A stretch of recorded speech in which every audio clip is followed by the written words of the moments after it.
Our top stories tonight: no debate on speakership race to be discussed at Chankwanzi. And then electoral fraud, we'll be taking a look at more on what we find out. Madani Business Park in smoke.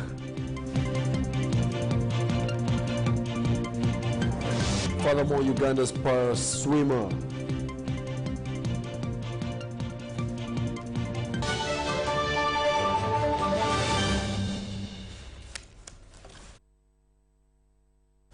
once again, welcome, and it's now time for the news in detail.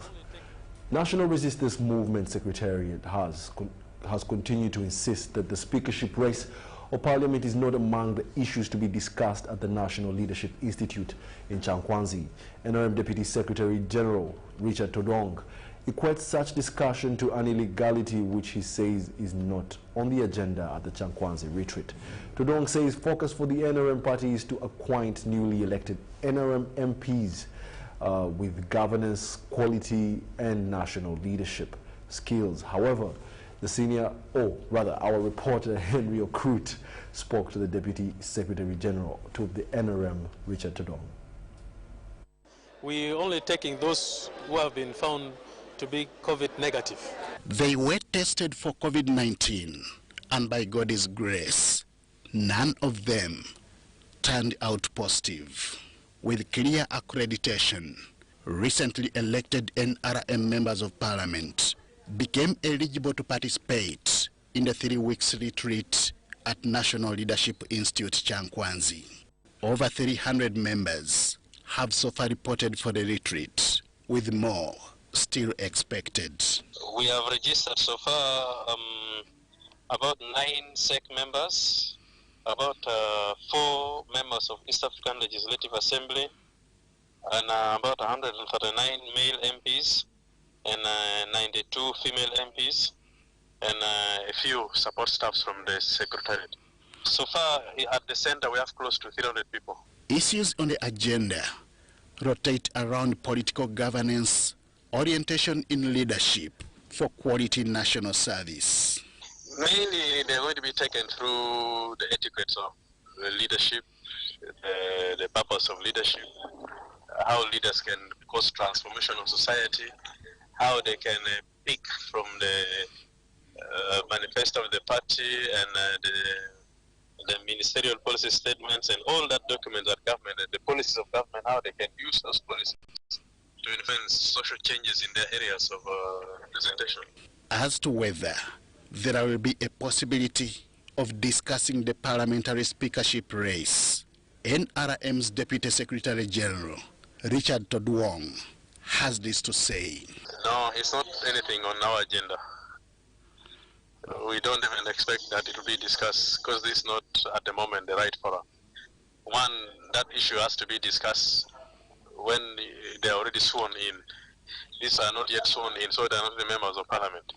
And you cannot start discussing the issue of the Speaker to people who have not been sworn in as members of Parliament.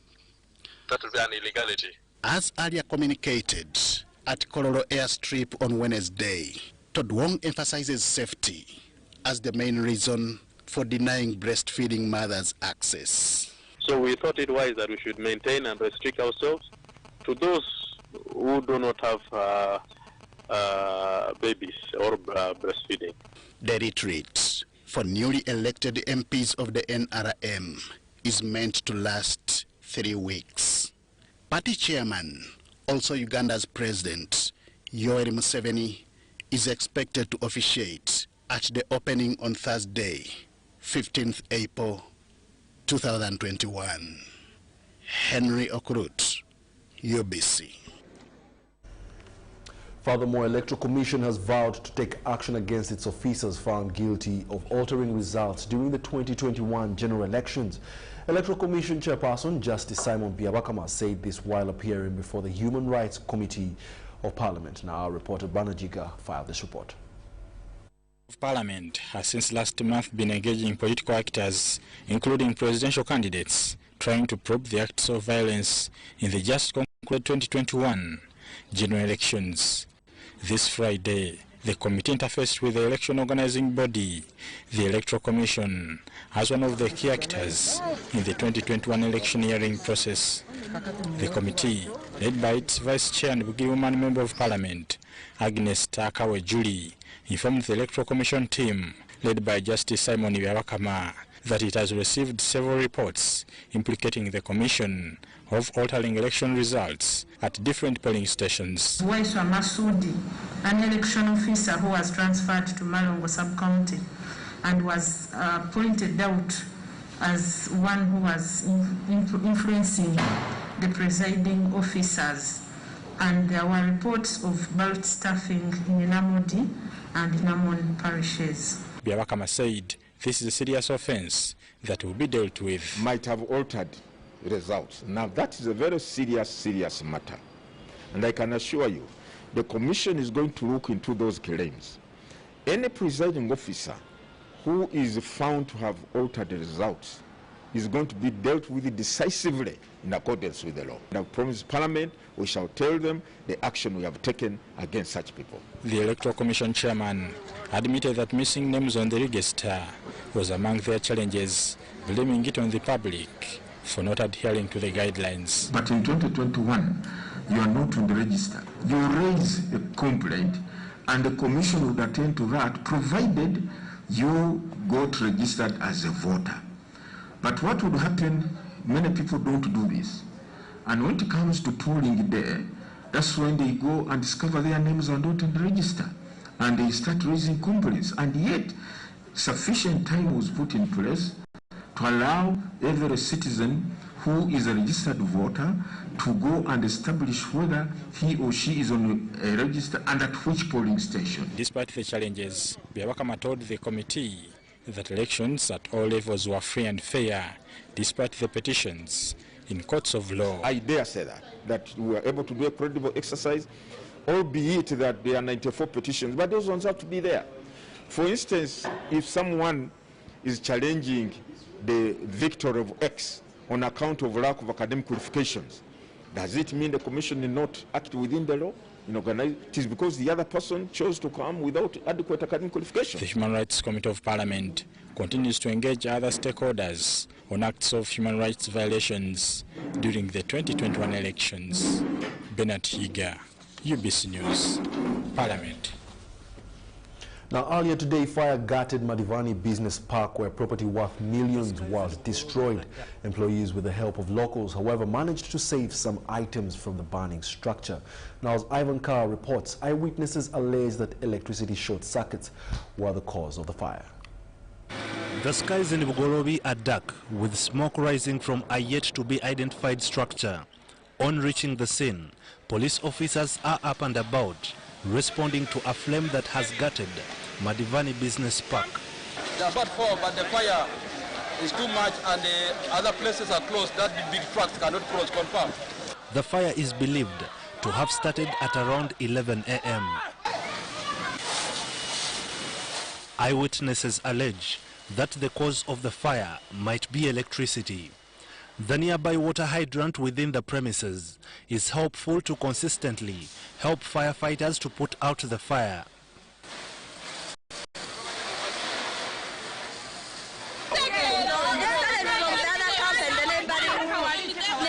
So recognized from this when it has already reached our company. So we have not said anything.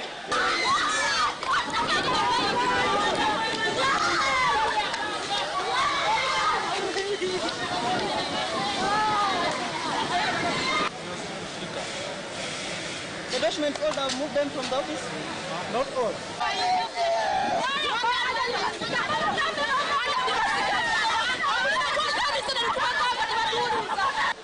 As the collective effort to put out the fire gains momentum, the strong winds caused the flame to increase, thereby leading to part of the building to collapse.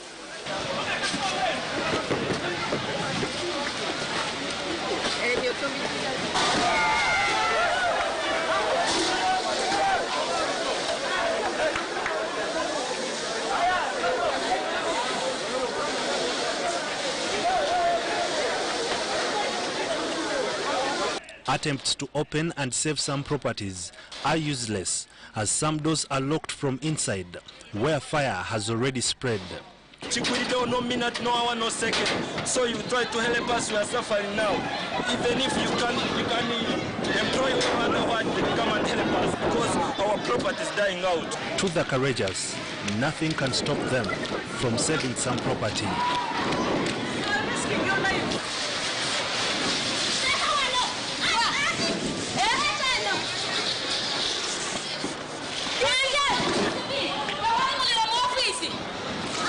The fire is really too much, and ladies and gentlemen around this place are trying to save at least what is remaining where fire has not yet gutted. Among the things they are trying to save are the woofers, the television sets, and quite a number of other electronic gadgets.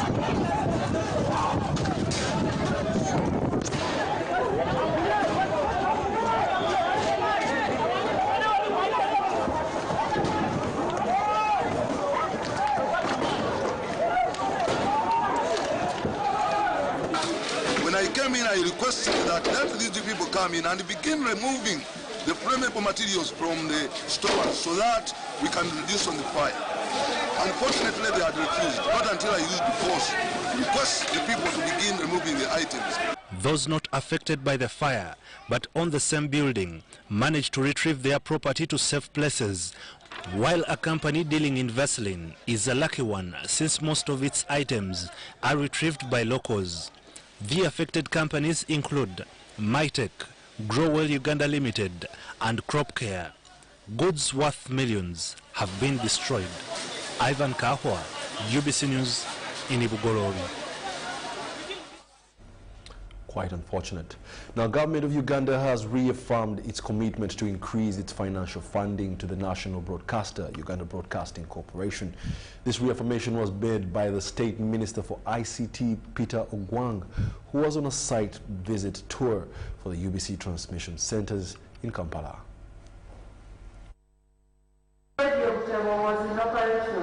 In a parliamentary session of Thursday, 8th April 2021, members raised the different concerns over transmission quality and location of UBC sister media houses. Because they are taxpayers, they belong to Uganda. This has prompted the State Minister for ICT, Peter Ogwang, to inspect the transmission sites for UBC, starting with the Kampala metropolitan area. Yesterday I was in Parliament. There was a quest for us decentralizing some of these radio stations across the rest of the region. But we shall be able to plan to decentralize, but we must plan to invest, because you can't decentralize when you have no money even to run those stations. For instance, you can look at the infrastructure we're having. It is all dilapidating. So that means that we must first put the infrastructure right, get better equipment, then decentralize it when we know that it's up to date. The 12 sites included that of Naguru, Kololo and Bugolobi, and rocketing UBC funding, according to the minister, must be made key. As ministers of the sector, we really want to appeal, first of all, to colleagues at cabinet level, number two, to parliament, that we risk losing, like now the technology which is here, it has handled its lifespan, which was about 10 years. Now what is needed is a new technology, which needs an investment of about $28 million. Minister Ogwang was accompanied by top technocrats. Among them was the managing director, Uganda Broadcasting Corporation, Winston Agaba. We are much more into looking at how can we inform the citizenry about what they ought to know and what they have to know by giving them the right information. This can only be done by investing, and we are very optimistic that government is keenly looking at this. That's why you see the state minister has been here. The minister herself has toured the countryside looking at our sites, and we believe members of parliament have also been on these tours. We are optimistic that the time is now to invest in communication to make sure that we have an informed population that will eradicate ourselves out of poverty, disease, and all these ignorance that borders on not having the right information. This is Kololo Station, where the national broadcaster, Uganda Broadcasting Corporation, is stationed to distribute signals for radios and televisions across the country. On NBS and UBC, where is the problem? Look at the colors, the clarity. Why is NTV, NBS much more sharper than UBC?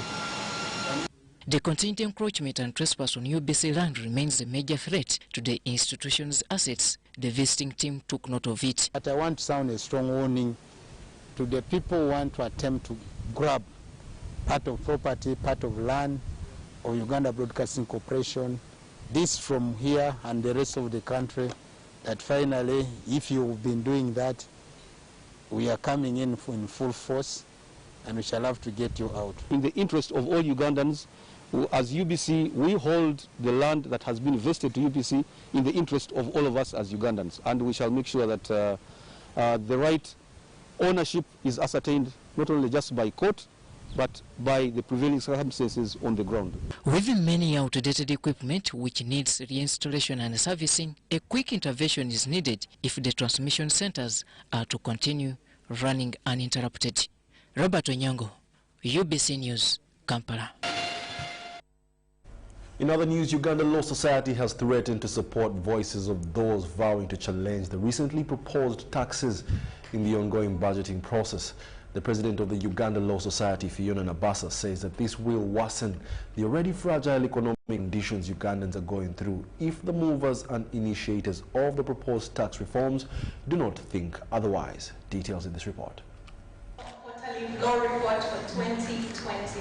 Both the Uganda Law Society Quarterly Rule of Law Report and the Uganda Law Society Elections Observation Report of 2021 revealed that the pre-elections period was marred with acts of human rights violation that allegedly spilled over to the post-election period.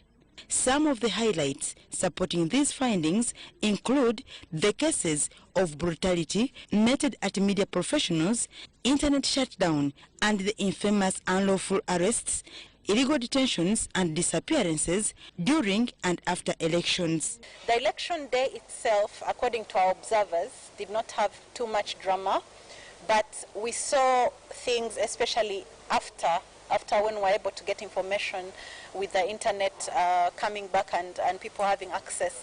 We were able to see that there were a lot of arrests on that day, there were a lot of things that happened on that day, and we think that this needs to end. We need to have the electoral reforms that were provided and recommended by court in 2016.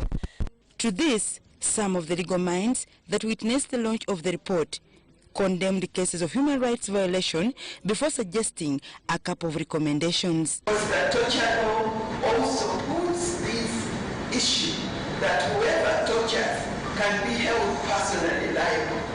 If you are going to do public interest litigation, can we also do this and identify some of the people who carried out the torture? But we would also like to continue dialogue with the security forces, because dealing with these issues of disappearances is a symptom. There's a bigger problem. So we are going to have a training of trainers for the military officers that will teach them about human rights, about due process, because now they're getting involved in the arrest of civilians. And there's a process for that they might not be trained in. During the same event, members of the Uganda Law Society challenged the government on the proposed new taxes, especially those targeting the ICT sector, exports and rental tax. According to Fiona Nabasa Wall, this will further cripple the already fragile economy. Fiona says government should scale down on its public expenditure and allow the private sector to recover from the harsh effects of the COVID-19 lockdown that brought almost every business to a halt. So we feel that in the light of Vision 2040, in the light of ICT development, I think these taxes are going to set us back. Also, when we are constrained as a nation, the issue is not to increase taxes. The issue should be to reduce government spending in certain areas that do not need to be spent in. We are going to look closely at the budget. The launch of the Uganda Law Society Elections Observation Report of 2021 comes at a time when the Parliamentary Committee on Human Rights is investigating the conduct of the 2021 general elections. Dorcas Kimono, UBC News. Furthermore, Lira University has passed out 310 students in their second graduation ceremony held at their university campus in Lira City. Officiating at the ceremony virtually from the State House, Minister of Education and Sports, also the First Lady of Uganda, Janet Kataha Museveni, applauded Lira University for passionately promoting the development of human capital in the region and beyond. The First Lady also tipped parents to develop their families by investing in education. And these are the details. Established in 2015 with a niche in sciences, Lira University has passed out 310 students in a colorful event held at the university campus in Lira City West Division. Among them were 20 graduates for Executive Master of Business Administration, 61 for Bachelor of Science in Midwifery, 30 for Bachelor of Science in Public Health, 43 for Bachelor of Science in Community Psychology and Psychotherapy, 26 in Computer Science, 56 in Business Administration, 26 in Commerce and 46 in Public Administration and Management. And I thank God that you are able to graduate today.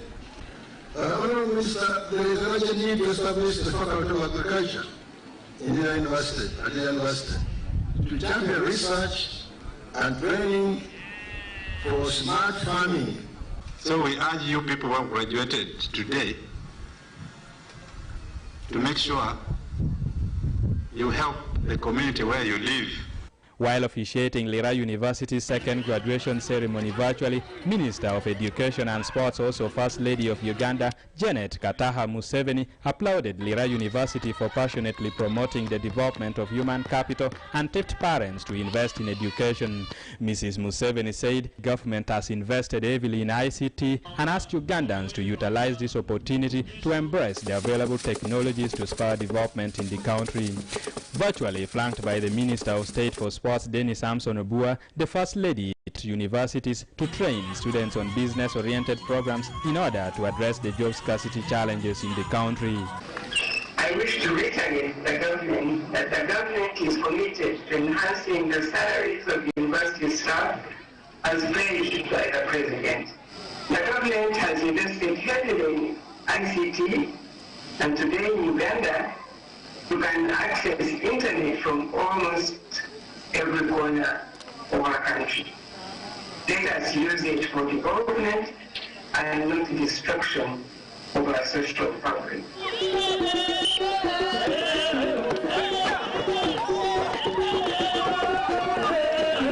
However, the university and local leaders applauded the First Lady and the President for supporting the infant university to grow and become the center of excellence. That your ministry and His Excellency, the head of state of the Republic of Uganda, take Lira University very seriously. I see that within the next few years, Lira University will be flying. There should be a level of tolerance, sacrifice, and commitment towards what you want to do. And that is basically what made me be what I am. Lira University currently has over 1,000 students in both public health and management sciences. Ediolwa for UBC News in Lira City.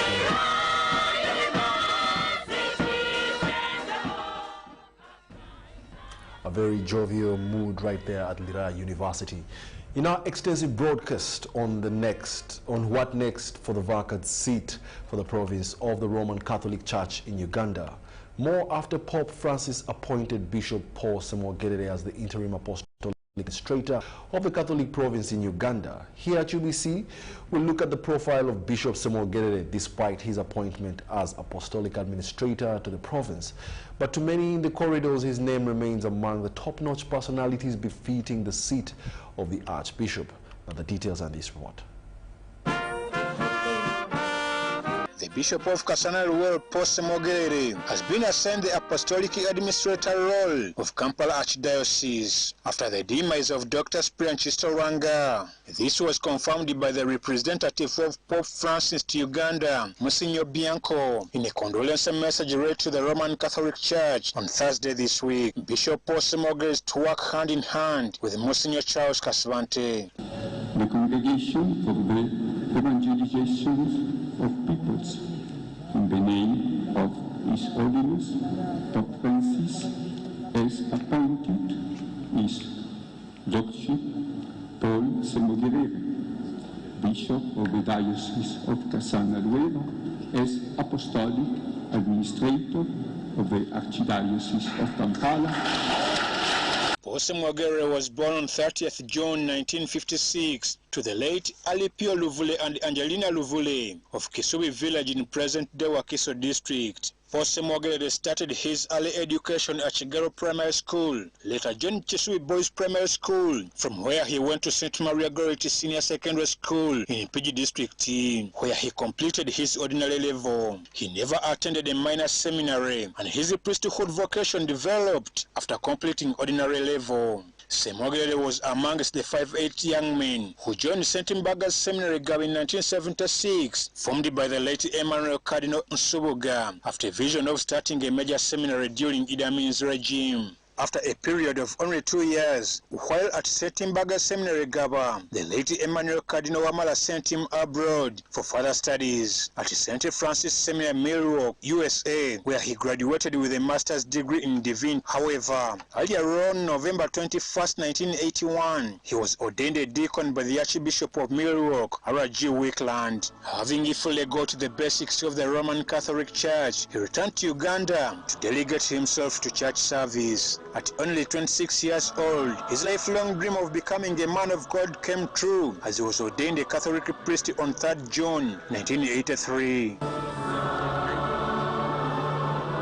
In 1999, Emmanuel Cardinal Wamala appointed him Vicar General of Kampala Diocese, and on 26th April 2006, he was recognized by Pope Benedict XVI, who bestowed him the honorary title of the Very Reverend Monsignor. He became more prominent while on a Thanksgiving Mass at St. Mbaga's Seminary Gaba in June 2008. The Apostolic Nuncio to Uganda, Archbishop Shang Inam, surprised everyone amongst them, bishops, priests, friends and politicians in attendance, that Monsignor Paul Semogerere had been appointed the new bishop of Cassana-Luero. Happiness and tears of joy followed. He is to carry out the administrative roles of Kampala Archdiocese, assigned to him by the Pope, together with Monsignor Charles Kasibante, and still serves as the bishop of Cassana-Luero. Ivan Juko for UBC.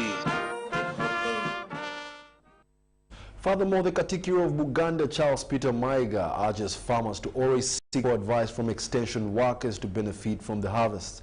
Katikiro was commissioning extension workers that have qualified to guide farmers at Bulange Mengo. Extension workers from Buganda counties have been commissioned to reach out to farmers under Katikiro's program, Mwanyi Terimba. Katikiro Peter Maiga recommended extension workers to use the skills acquired to help farmers benefit from their harvests. Very pleased today to commission the field extension workers who are going to train other extension workers so that we get sufficient numbers of people with the skills who will train those involved with coffee production. He cautions farmers against neglecting advice from the extension workers. We urge people to work hard in order to generate some income. You cannot generate wealth unless you work hard. But it is better to work smart than to work hard. Because he who works smart identifies the methods of work that generate the maximum income. We are going to impart skills more so in coffee production under the theme which is in Uganda we say Mwanyi Terimba. So for that, what you should expect is service delivery. The Minister for Agriculture in the Buganda Kingdom, Hajat Maria Munasejje, promised Katikiro that these extension workers have been well trained in promoting coffee crop. Abantu bafeeyo gye bali mu masaza ne mu byalo tebafunye abakugu abagenda obbalungamya Ruthi Kamusoke from private sectors says they are working together with the kingdom to see that farmers' income increase in Central Region. A number of people that are doing agriculture are practicing methods that were taught by their fathers. So what we are trying to do at the moment is to ensure that we train more people to offer extension services to farmers, but also to assist them to be able to use modern farming methods. On the other hand, Katikiro has announced the demise of Prince Arnold Simbwa, the son of Prince David Goloba, elder brother of Kabaka Ronald Mwenda Mutebi II. Prince Arnold Simbwa died yesterday in Zambia Hospital, where he was admitted about a week ago when his pressure shot up excessively high, and I'm made to understand that I think there was hemorrhage in his brain, and the doctors in Zambia Hospital have done all they could to save his life, and it was hoped that he was on the road to recovery. Unfortunately, that wasn't to be, so he passed away yesterday. Pray that the Lord may grant Prince Arnold Simbwa eternal life. Sebira Andrew compiled this report.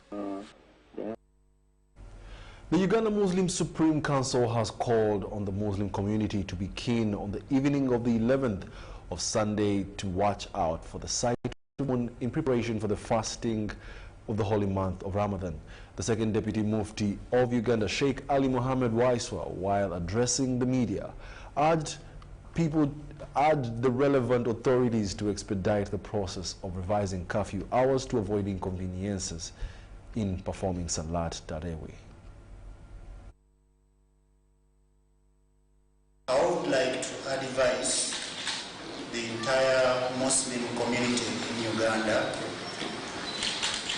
to watch out for the moon sight on Sunday evening, which is the 11th of April 2021,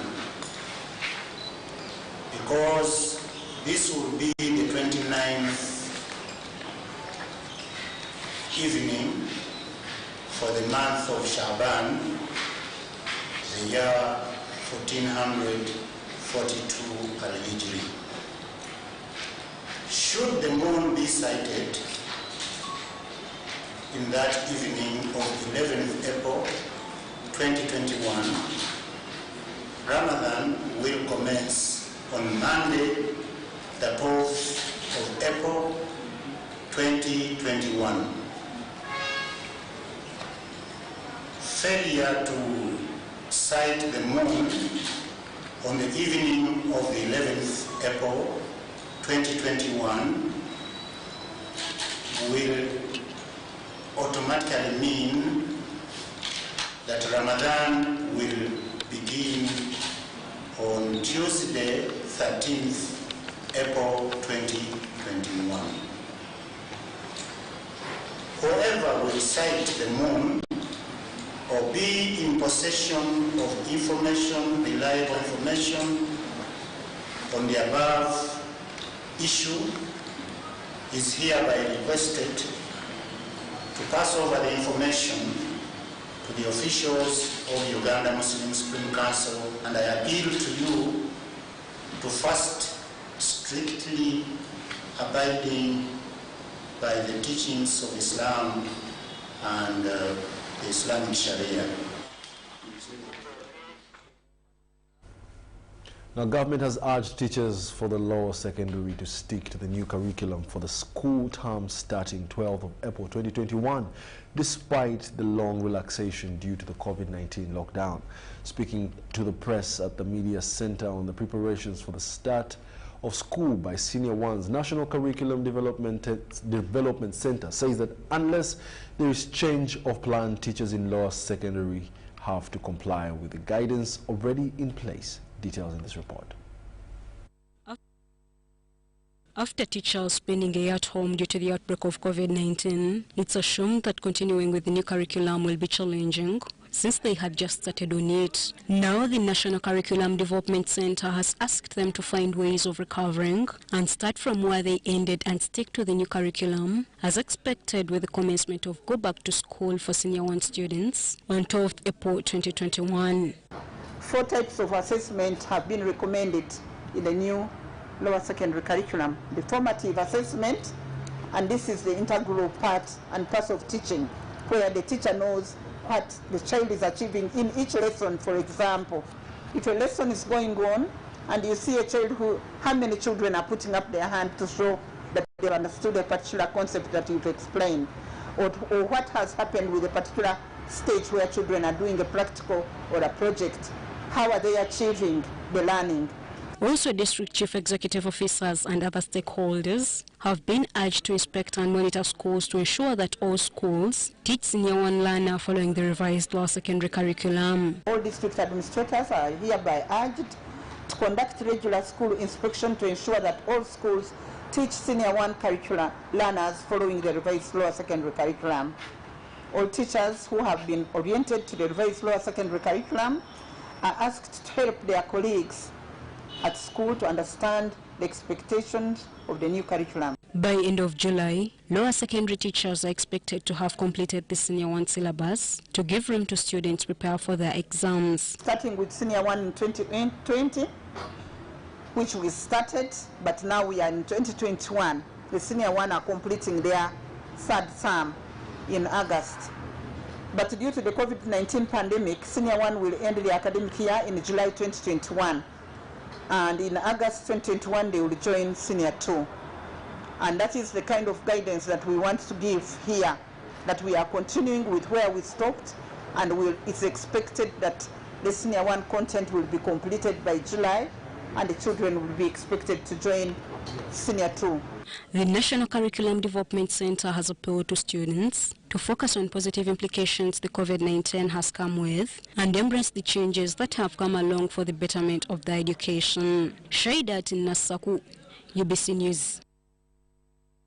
News Tonight shall now take a short commercial break and be back with more news, so please don't move an inch.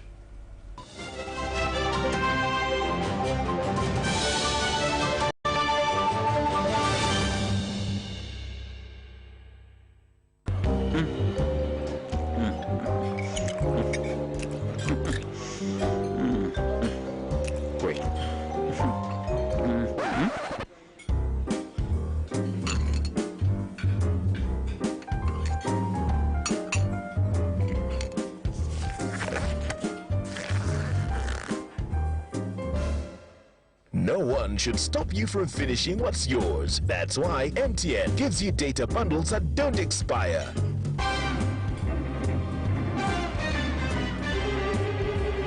Load MTN Freedom Bundles using My MTN app and enjoy the freedom to finish your data bundles. MTN.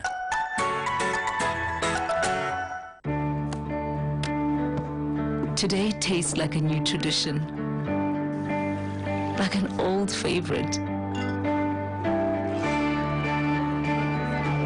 Tastes like all hands on deck and all eyes on the prize. Today tastes like a piece of the action. And it never tasted this good.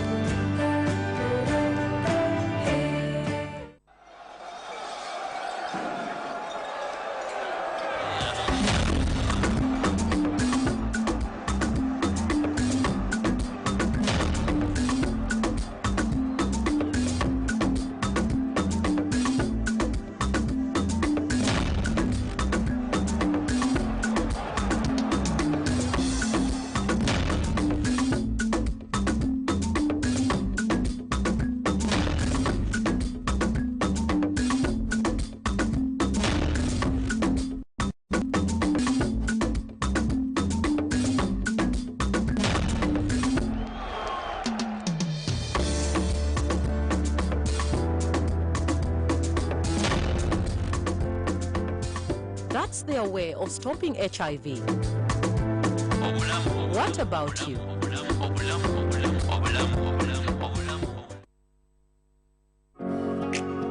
It's no secret that ICT makes learning easy. The strides made in our field could not be possible without it.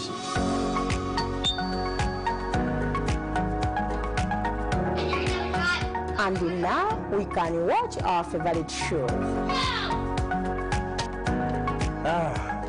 My radio is my best friend. UCC provides an enabling regulatory environment and policy guidance for healthy competition. We also facilitate ease of doing business in the communications sector through licensing, standardization, spectrum management, tariff regulation, rural communication development, and consumer empowerment. An informed consumer is an empowered consumer. UCC supports local content and innovations. Driving the development of a robust communication sector in Uganda is Uganda Communications Commission.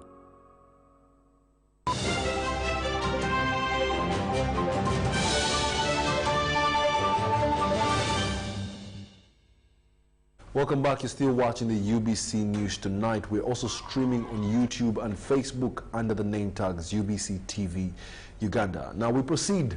Residents in Bukwali's Central Division of Fort Portal Tourism City in a mob justice have killed a man suspected to be at the forefront of kidnapping children and terrorizing communities. The suspect was identified as Amos Mugume, who had been on the most wanted police watch list. Mugume, before getting into the ambush of civilians, was armed with a machete, which is believed to have been used in many murder cases.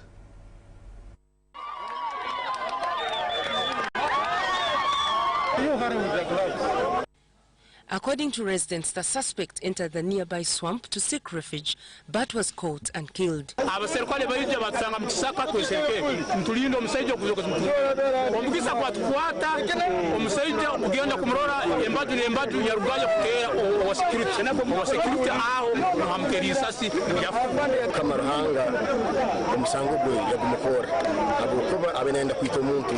is the man who has been terrorizing the community, kidnapping the children. He was having a panga. He cut one of the community members. Currently at the Buhinga hospital. John Ose, the Kabarore District Police Commander, says the 5 kidnapped cases are still at police and all connected to the deceased. Really a threat to the community so far. We have registered 5 kidnapped cases here, and we were successful to recover the children. But now to get the perpetrator was a problem because we had his collaborators within the community. In 2018, police arrested Mugume and 6 others for allegedly kidnapping a 1.5-year girl in Magoura village and demanded 2.5 million shillings ransom, which the parents paid to get their child.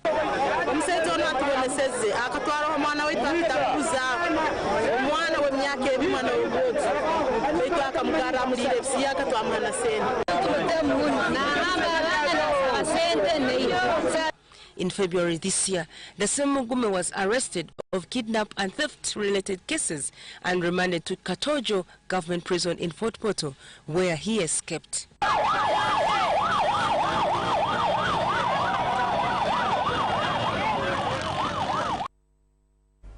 Being informed mob justice is a crime, just letting you know. Now, new statistics from the Ministry of Health indicate that Uganda registers a high number of tuberculosis infections with 90,000 new cases recorded annually. According to the Line Ministry of Health, 42% of people with tuberculosis are co-infected with HIV. Tuberculosis is an infectious bacterial disease that mainly affects the lungs and is spread when an infected person coughs or sneezes. Tuberculosis can only be confirmed by running a diagnostic test, and the country is recording 90,000 new cases annually. Statistics from the Ministry of Health show that 42% of people suffering from tuberculosis are co-infected with HIV. It is against this backdrop that the Ministry of Health in 2016 introduced rapid diagnostic tests for tuberculosis in HIV-positive adults. Irrespective of their CD4 count, people who test positive for HIV are also tested for tuberculosis. We worked with regional referral hospitals and we have incorporated it in the routine programming for TB as one of the key interventions for finding TB among people living with HIV. According to the Ministry of Health, early screening has increased access to early TB treatment. There has been remarkable improvement in TB case detection. This has been attributed to improvement in TB diagnostics, like the GeneXpert machines, use of Abbott TB lab, tests, and continuous capacity building. The Ministry of Health is working towards achieving the 90 targets for ending tuberculosis by the year 2030. This means reaching at least 90% of TB patients, 90% of vulnerable populations, and 90% success in TB treatment. Adiana Kote, UBC. Relatedly, the Ministry of Health has launched a progress report on enhancing laboratory capacity to combat HIV and AIDS, TB and malaria. Midterm report provides a significant progress on the performance of the partnership agreement between the government and Abbott Rapid Diagnostics in the alignment with the health sector strategic plan 2016-2020. Our reporter Zahra Abigaba with the details. In a bid to eradicate HIV/AIDS and other communicable diseases in the country, the Ministry of Health has launched their midterm report on enhancing laboratory capacity in the country under the public-private partnership. Dr. Ruth Jane Acheng, the Minister for Health, noted that working with private sector to scale up interventions for disease control has strengthened diagnostic and treatment capacity for bulk of communicable diseases that affect the population. Utilizing these platforms, the Ministry has been able to scale up HIV testing to over 5,000 facilities and communities, which has led to the diagnosis of over 90% of positive people living with HIV. The Permanent Secretary, Ministry of Health, noted that a lot of supplies and commodities enter the country without being tracked. With this, the ministry now wants to harmonize the supply chain management. If we have real-time monitoring, if we have able to track our commodities right from the warehouses to the labs to utilization to reporting, it will reduce underprivilege, but also it will help us to know exactly which facility has, which facility doesn't have, and therefore we can plan effectively. In spite of the fact that we are complaining of absence of these commodities, or expiry for that matter, this partnership also tracks expiries. And we are very much aware that some of our facilities receive the commodities and store them, and they don't bring it out. Such a partnership would compel the facilities to bring out the commodities for use. Zahra Abigaba, UBC. Furthermore, with Uganda's education sector slowly transiting from the COVID-19 interruptions that slowed down education, another examination period is upon us. The Uganda Advanced Certificate for Education candidates have finished their briefing and are ready for action starting Monday. And these are the details. Our call of duty on the briefing day for 2021 Uganda Advanced Certificate of Education candidates first stopped at Kasenyi Secondary School in Mubende district. I want to encourage every person involved in these examinations to try as much as possible to avoid anything called copying, to avoid anything that contravenes UNEB regulations. 125 candidates are registered to sit the exams that start Monday with maths and history. I hope what I've got actually shall make it until the end of the class.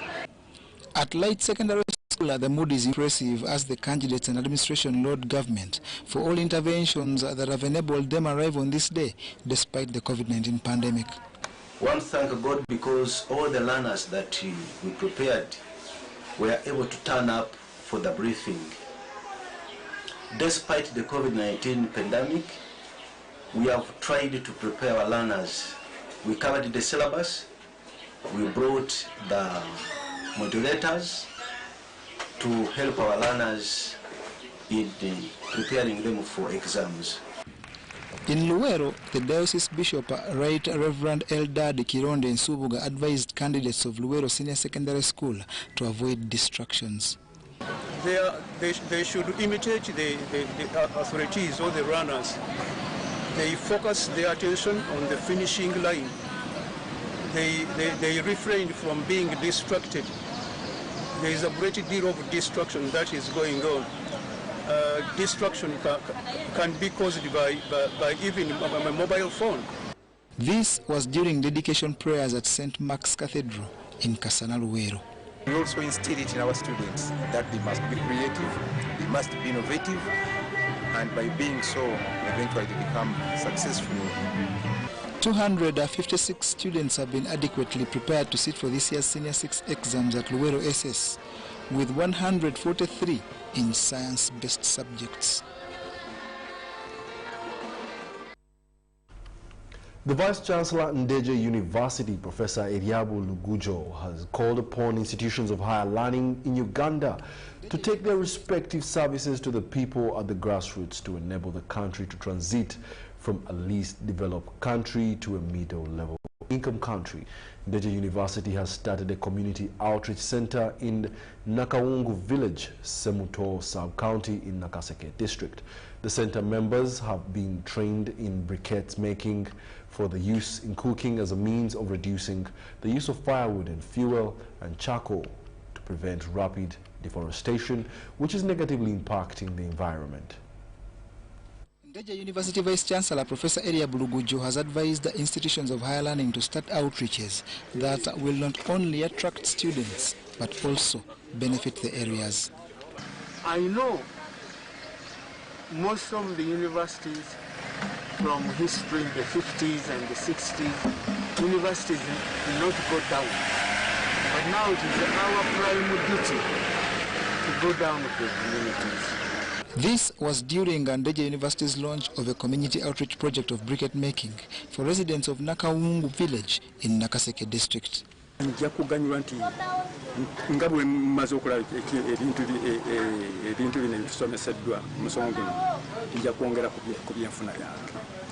project's lead researcher, Prosi Namulindwa, highlights benefits that will come in the form of renewable energy. A couple of sacks there, because this is a localized training that they can be able to carbonize their waste, and the university can come and buy from them at an understandable rate, either per sack or per kilogram of the dust that is carbonized. So they are able to, and of course the chain of earning is quite wide. The collectors of the waste, even to the point of carbonizing, can earn from there, and then the very people who have carbonized can earn when the university comes to buy. The Ndeje University Nakawungu Community Outreach and Partnership Center is funded by Ndeje University Innovations and Research Programs Fund. This in turn is supported by Germany-based international non-government organization Christian Services International to the tune of over $5 million US.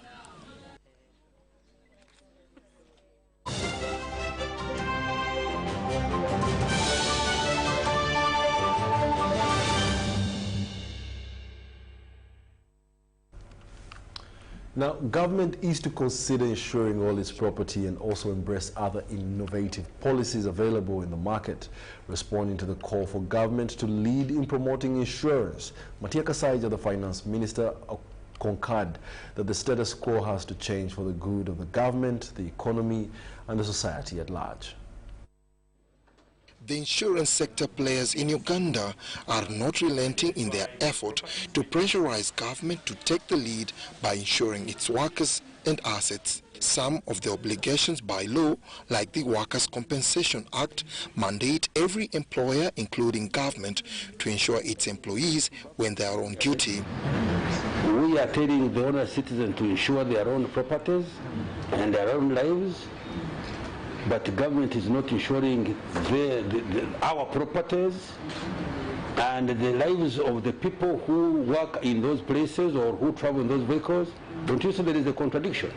The Chief Executive Officer, Insurance Regulatory Authority, elaborated to the Minister of Finance on the consequences of some insurable risks to the government coffers. You rightly put it, when a building is brought down by fire, it should have been compensated by insurance.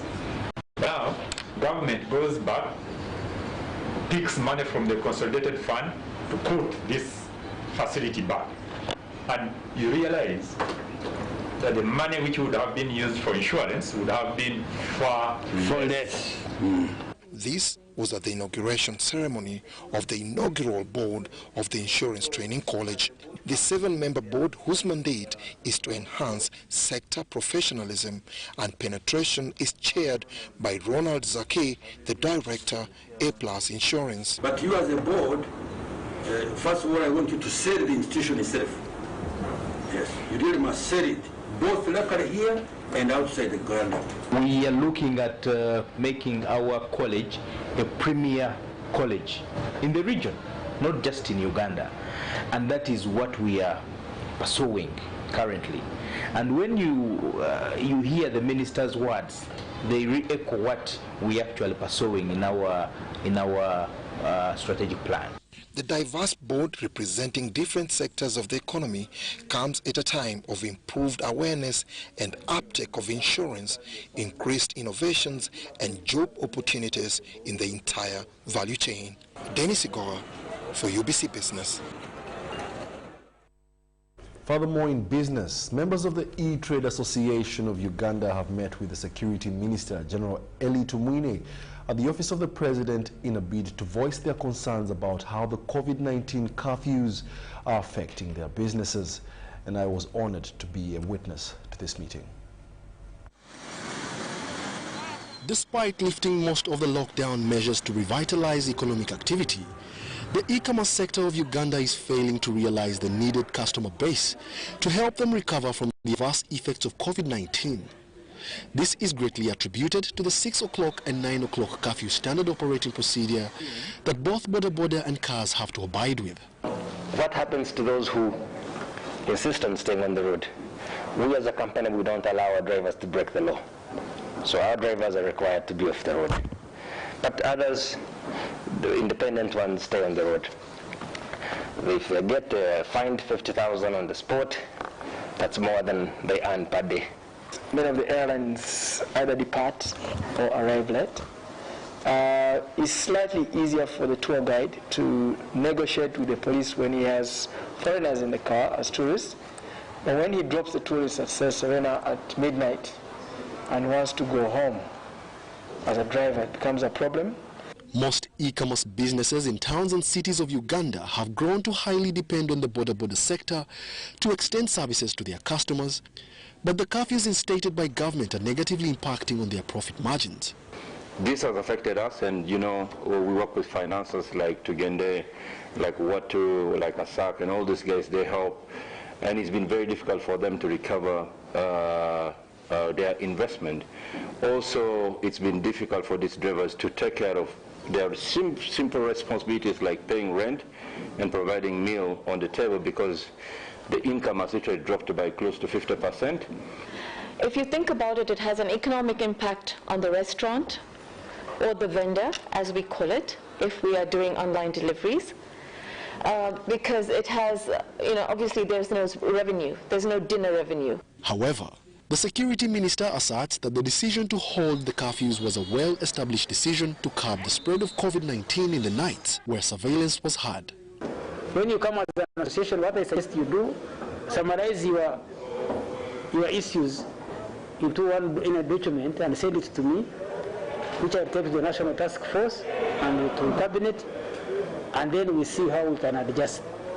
According to a report by Contada Harrison, e-commerce continues to rapidly grow in Uganda due to the widespread use of mobile smartphones, with Ugandans in the age group of 30 to 40 being the biggest online spenders. Wadulo Mark Arnold, UBC News.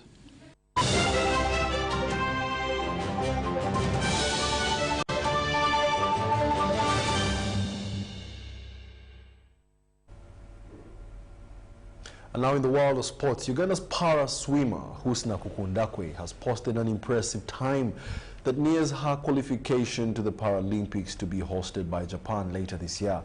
Husna's performance that left her coach, manager The nation in awe was at the Ponds Forge International Centre in Sheffield, UK.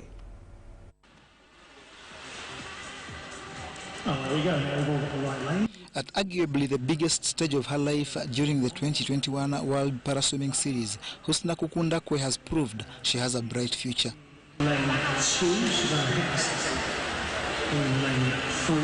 The youngster travelled to Sheffield, UK, needing to swim under 1 minute 37 seconds, but when called upon to perform, did much better with 1 minute 36 seconds.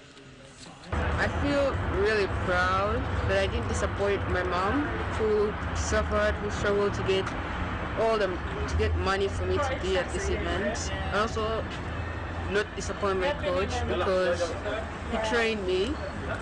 He put a lot of determination in me so that I can make this time to be part of this event. And I'm so happy that I didn't disappoint my country because they were looking at me to making the minimum entry time so I can be part of the Paralympic Games. Her coach, Muzafa Mwanguzi, is elated by his athlete's performance on a grand stage before a global audience and following. We have reached our goal. Our goal was to swim 1:37. Apparently we went to 1:36. So I'm happy, and I feel like we have a sense of accomplishment that we accomplished what we wanted to do. Husna's manager and mother, Hashima Batamuriza, now promises to work even harder to enable Husna scale heights unheard of by any Ugandan. I'm really very happy that our first mission of making minimum entry time has been accomplished. I'm really very happy. At least I see value for money, and I'm going to put in more efforts in supporting Husna until she achieves the best in swimming. To put this in context, no Ugandan swimmer has ever qualified for a global championship like the Olympics and Paralympics on sporting merit. But with this performance, Husna is likely to join the Paralympics party that will get underway in Japan on the 24th August till 5th September. John Barnes, Sentamo, reporting. In other more controversial news, former Cranes midfielder Mike Mutiaba has been beaten up by security guards at the FUFA house in Mengo. Mutiaba was protesting on behalf of players demanding accountability forms for the from the football governing body FUFA. Now, our sports reporter Amon Ngabo was at the FUFA house in Mengo and filed this report. He played for the national team, the Cranes, featured for different top-flight clubs, including KCFC, and after retiring from active football, Mike Mutiaba is fighting for the rights of active players. Mutiaba, for the past few days, started a social media campaign tasking FUFA to avail accountability for the money they receive from government and also pay football players or the monies that they are owed. Friday morning, Mike Mutiaba took it up to protest at FUFA House in Mengo before being beaten up by security officers in Mengo.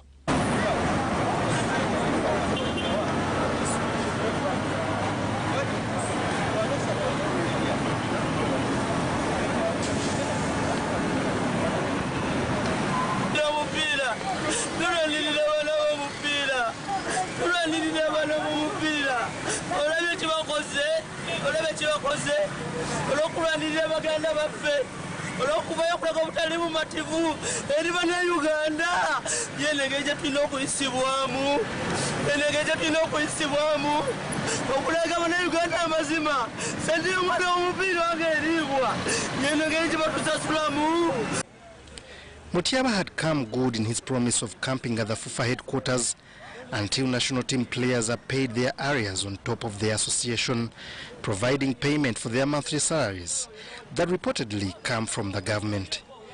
During his protest, Mutiaba was displaying a placard bearing a message, "Magogo must resign." FUFA at the beginning of this week came out boldly, confirming that they will pay players who are demanding, however cautioning them to be accountable over the poor display on the pitch. They have their money, $50 per day, it will be paid. And that has been FUFA. Many of you asked to pay Micho. FUFA has the way it operates. Tell me any institution in Uganda, when they do books of accounts, they are debtors and creditors. The question, however, is government paying national team players monthly? Do this money reach the target players? And how much do the players demand from FIFA? $50 per day. Wow, what a ton of events. I might join the national team soon. Anyhow, that brings us to the end of our news bulletin tonight. My name is Wadulo Mark Arnold Mugalu Mohammed on sign language, and I must say good night and have yourselves a lovely weekend.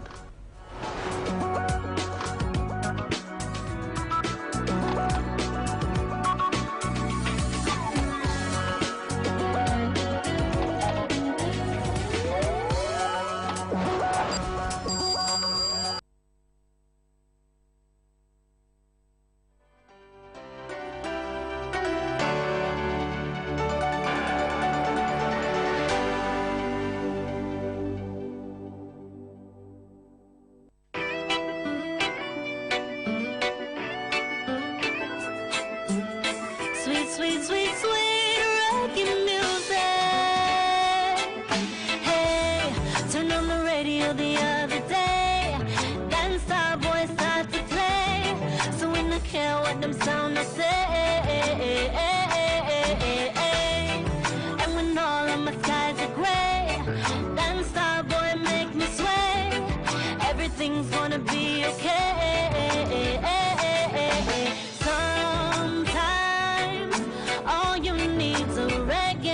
To go all night, move your feet on this.